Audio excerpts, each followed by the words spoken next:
What's up, folks? This is Kung Fu Grip, and today I've got an episode of Better Battlefield where we're going to be focusing on tanking. This map here is Karg Island.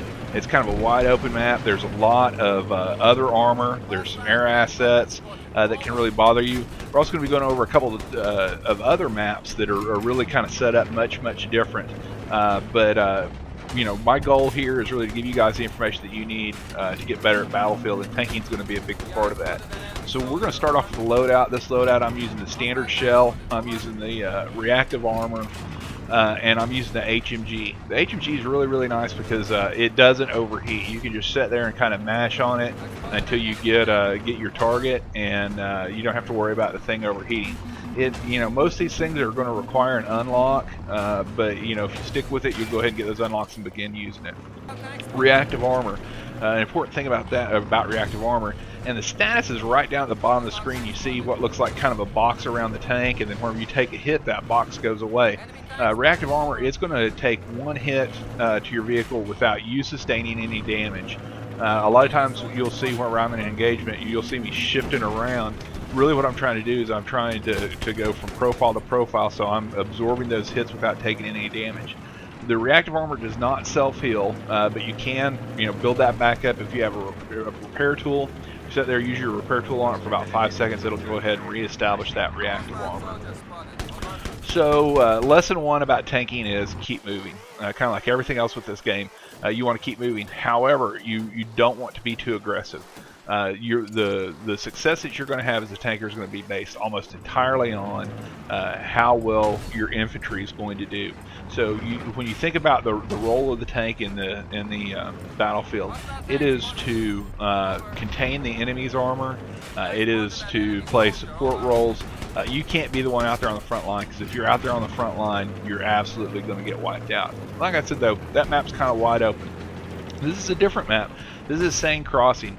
In Conquest Large on Seine Crossing, each team gets one tank.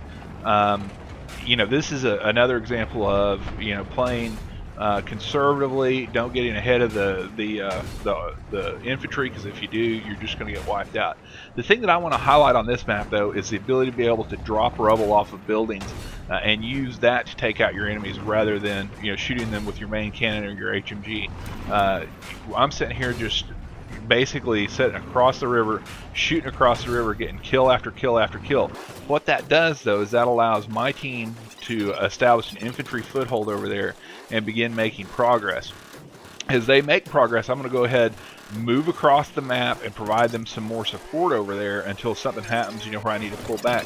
So we come back over here, my infantry's pushed across, I push across in support of them.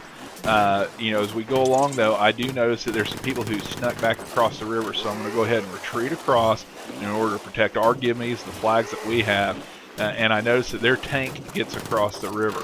So this is going to be probably one of the most important things for you to be aware of whenever you're tanking is don't expose the rear of your tank. I'm going to miss a couple shots here. They're actually going to go right into this tree, but I could have dispatched this guy in probably about 3 seconds.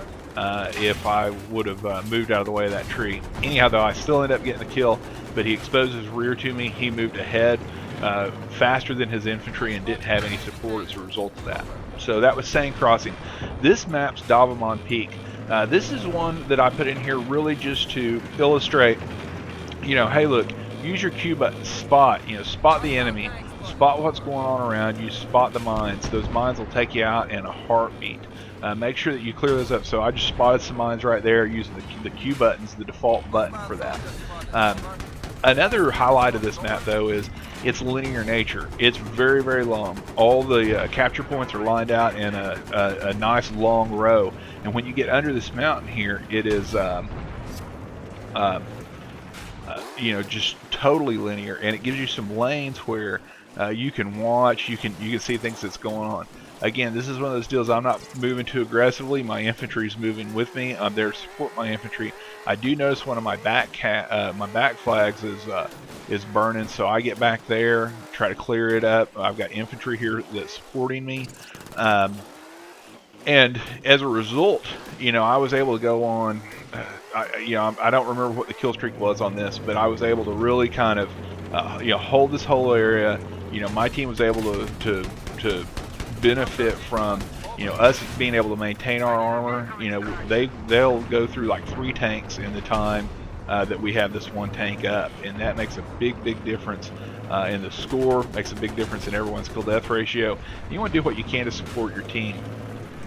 So just to review again, you know, whenever you're tanking, you know, spotting's your friend, smoke's your friend. That smoke's going to use that to break locks, but I also use it to go ahead and camouflage myself. If I'm in a tank and I need to get out and do a repair, I'll pop that smoke, and it also gives cover to some of my friendly infantry that's around me. But we've got just the standard round, standard HE round with the HMG using the reactive armor perk. Don't be too aggressive when you're playing. Try to keep moving as much as you can. Support your team. If you're on a map that has it, use splash damage and dropping rubble on the opposing team. That'll make, you know, probably one of the biggest differences in the world. And you can do that not only in a tank, but you can also do that in an LAV. So, you know, again, these are some tips that I got for you guys. I've been playing Battlefield now for several years. You know, going all the way back to Battlefield 2. Anything that you guys see on here that you would like, let me know in the comments, and I'll go ahead and try and get a video out to help you out. Besides that, I'm Kung Fu, and I'm out. Hope you guys have a good day. Bye.